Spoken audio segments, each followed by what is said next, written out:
The CEO of Columbia Memorial Health Center is trying to set the record straight about what she calls misinformation about the future of the hospital. CBS 6's Sean Cavanaugh there tonight as she addressed the media and also people at a town hall. Sean, what'd you find out?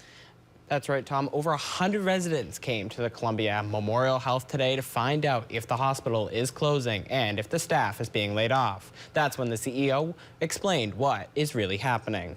We are not closing, and there are no layoffs.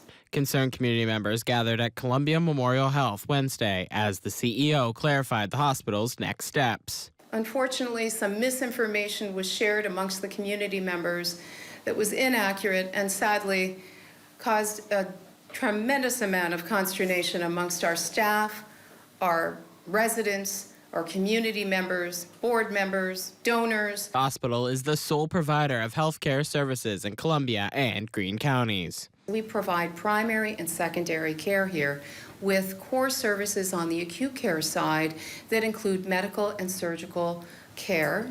But the hospital has called for new designation as a critical care hospital, which opens the doors to add new operating rooms for same-day surgeries and specialty care. That has to be approved by both the Department of Health and the federal government, which includes completing a health equity impact assessment.